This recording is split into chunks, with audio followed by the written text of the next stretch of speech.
Hi everyone, this is Lynn, and in today's video I want to feature the new Galentine stamp set and the Timeless Frames Slimline Die by Crafty Meraki. First of all, I'm going to tackle my background. So I just took a piece of stick it, and I also took a thin printer paper, and I'm going to add this adhesive to the printer paper. I use printer paper because this is thin, and I'm going to add some thicker cardstock on top of it to create my background. And when you will run a thin paper with some thicker paper on top through your die cutting machine, normally your dies shouldn't experience any difficulties with die cutting. So that's why I'm not using any Nina or another thicker paper that we most of the times use to create our card panel on, just a thin printer paper.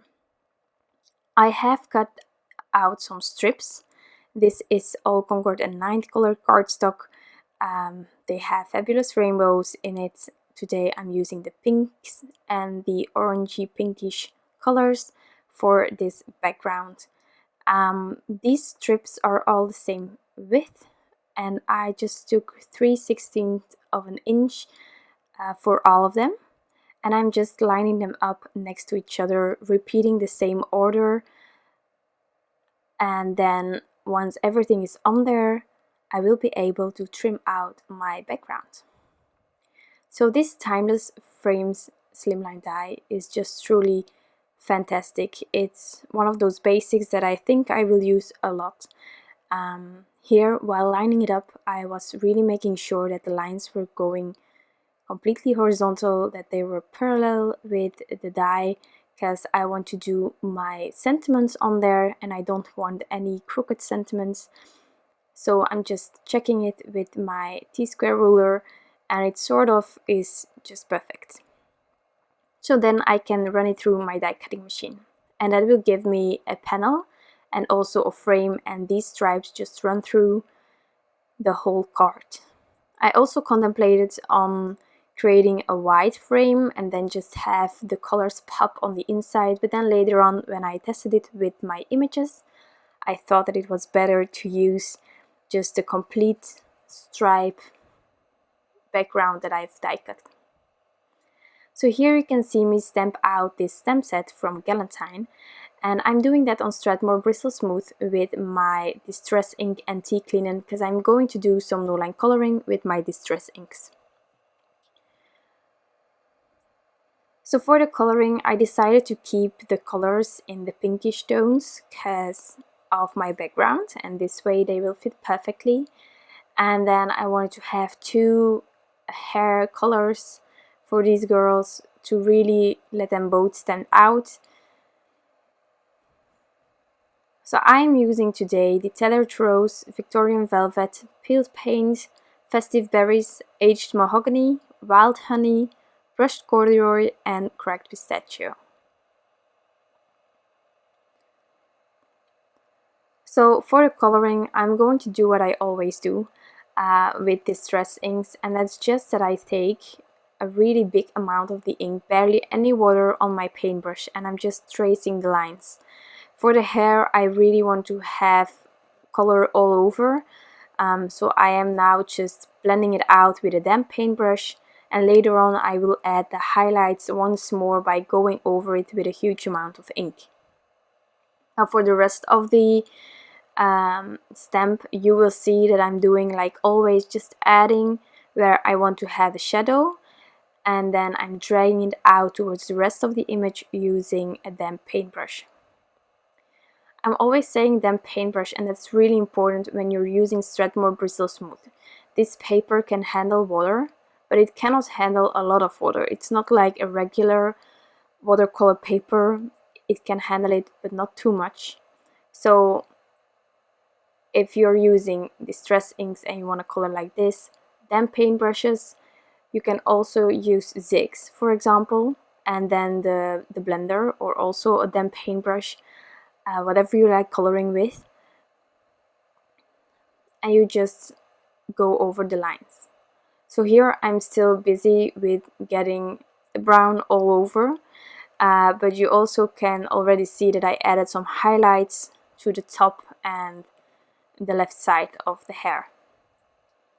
Now also something that is really important, and I try to do that as much as possible, is when you go back to add some more depth or more shadows, really wait until your piece is dry, because otherwise you're adding again more moisture, and this is not something that the paper can handle. It can handle a little bit, but not too much. So you can better let your piece dry and come back later on to add some more of this ink and drag it out than to keep adding, because then your paper probably will give up on you. I had it in the past, so just to avoid that mistake, I prefer telling you. So onto the dress, I am just adding it to the edges and then I'm dragging it towards the rest of the image. This is quite a big image. I'm using a 0 paintbrush. It's the one that I have most control. For this size of image, you could also use a bigger one because you have a larger surface to color in. But then I lose my control. So you can choose whether you prefer having control or just be able to go quickly. So I just keep adding. If the image is too wide and I have a really huge part that is white, you can always add a diluted version of the ink to help with shifting the colors towards the wider area. So onto the sleeve now, I am just adding the same color. This is one dress in my opinion, so I'm just adding it. And you just take your time. Whenever I am doing watercoloring, it takes longer than Copic markers. It's a bit more fiddling sometimes. The paintbrush doesn't always want to do what you want. So just take your time. If you have an unsteady hand that day, or just whenever, do it another time. There are days where I cannot watercolor like this just because my hand isn't steady. Then I just come back the next day or the day after to get going on my images. Onto the second girl now. I want her hair to be blonde, so I took the Wild Honey. This is a gorgeous distress ink color. I love it. And I'm going over the waves of her hair, and then I'm just dragging it towards the rest of the hair because I want her to be completely blonde, and then later on I will add the highlights like I'm doing here, and just a damp paintbrush and dilute it a little bit towards the rest of the hair.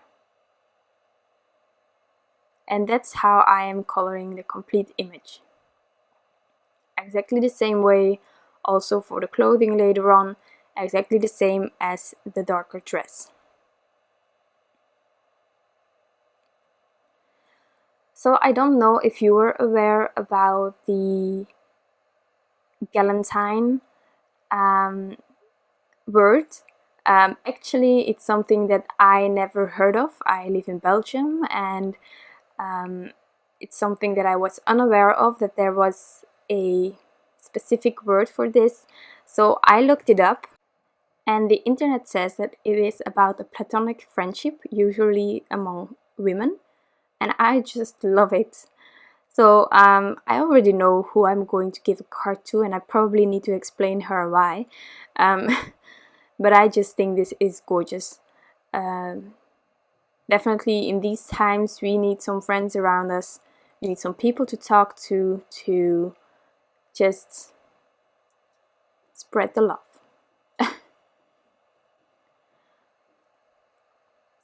And apparently there is a Galentine Day as well, and probably I'm just repeating what you already know because most of you are probably from America, but apparently that's on the 13th of February. So if you know someone that is truly a special friend of you, then you can still make a card with this amazing stamp set. Also, there is some fabulous inspiration of the whole design team. Don't forget to check that out. If you're active on Instagram, you can find it underneath Merakihugs. It's a new hashtag because this month we are celebrating the Merakihugs. You probably already know that because I mention it quite often and it's everywhere. So definitely check it out. There are some gorgeous designs, also with some Copic markers, which I'm not showing now. So definitely if you think, I want to make a card, but I am not going to do watercoloring with distress inks, how can I tackle it? Then check it out on social media. On Facebook there will also be cards that are shared, but maybe it's a bit harder to find them. But definitely the hashtag Merakihugs will help you get inspired by everyone who is active on this team, and also just people who already received them. So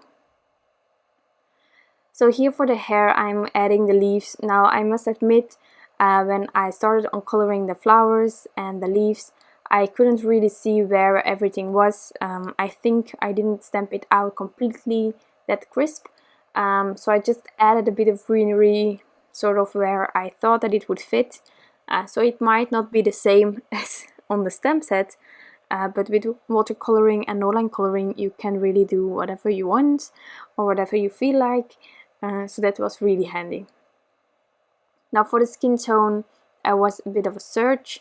I am using Tattered Rose, but also the brush Corduroy to add a bit more towards it. Only the Tattered Rose was really soft. So I'm just combining both of them, trying to get some sort of a skin tone that I like. And once everything is colored in, I can do some fussy cutting. And I must admit, fussy cutting, it's something that keeps returning now. I will do a lot of fussy cutting for these inspirations that I'm sharing with you. Actually, I haven't had a lot of trouble with fussy cutting the images that I'm using on the cards that I'm sharing with you. So if you are also not really a fan of fussy cutting like I am, and you're wondering whether you will be able to do the fussy cutting, these are fairly easy to fussy cut. Otherwise I will tell you in the upcoming videos when I experience some trouble, but so far everything goes really well. So these are the colored in images, and then it's time to fussy cut. When they are cut out, I can continue with the sentiments. So in this stamp set there are a few sentiments like Happy Galentine's Day, Sister from Another Mother, but there are also a lot of hashtags and some really lovely ones like Squad Goals, My Tribe, High on Life, Slumber Party, Cheers, Fun Zone. So I just decided that one sentiment wasn't going to do it for this card. So I just took, I think, 4 hashtags that I really liked to just stamp them across this panel on the right side. And I'm going to do some white heat embossing. I have been doing the watercoloring, the no-line watercoloring. Then I also prefer not using black for the sentiments. Sometimes I do it, but not a lot. Just because you have all those soft tones, no blacks, and then I just like it to keep the sentiment in the same atmosphere, same color scheme as the images. Now when you don't have any of the embossing powders that might match with the colors you use for coloring, if you die cut something or if you have fussy cut something with a white border, then white embossing powder is always a good way to go, in my opinion. So I'm just stamping my hashtags out using some Versamark clear embossing ink, and now I'm going to add some Ranger embossing powder white. This is a super fine detail and it really helps with getting all the letters to stand out. Just making sure that I am getting rid of the excess embossing powder, and now I'm heat setting this panel until everything is melted. Like this, and then I can buff off the excess anti-static powder and we can continue with the card. So I decided that I wanted to have my frame a bit popped up. Now you can do that in different ways. You can use some foam squares, you can use foam tape, you can die cut your slimline die a few times and then just stack all the layers on top of each other. That can help. But I decided to take some craft foam and cut out this slimline die once to have my frame out of the foam. Now, something that you must be aware of is when you run things through your die cutting machine, especially with foam, it sort of gets smushed and it goes way thinner than the foam actually is. So I will show you here the frame out of the foam is much bigger just because it's flattened out completely. Give the foam some time to rest and to get its own thickness again, and then you can add it underneath your other panel. So I did that apparently off camera, but just with some liquid glue like I'm using here on the back. And then you can add the frame, and I will inlay the rest of the panel also with some liquid glue, making sure that the frame is completely straight. This one fits perfect onto a slimline card base, and then I'm inlaying the other panel, pressing it down, and then I decided to add some final embellishments.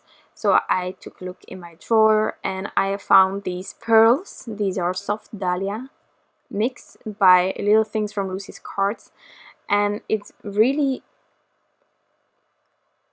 sort of looks the same as two of my colors. It depends where you're placing them, but in my opinion it fits with my lightest pink and then with my lightest orangey pink. So maybe it's handy to know, but the Concord and 9 cardstock that I use today are Ballet slippers, Honeysuckle, Cranberry, Poppy, Sorbet and Grapefruit. So these colors I used, and now I'm just going to add them with some liquid glue, and then this card will be completely finished. I'm not adding anything more. So yeah, that's it. I hope that you enjoyed this video, and of course that you like the products that I'm using today. I hope that you are enjoying this amazing Merakihugs, and I will see you back soon with some new inspiration. Bye!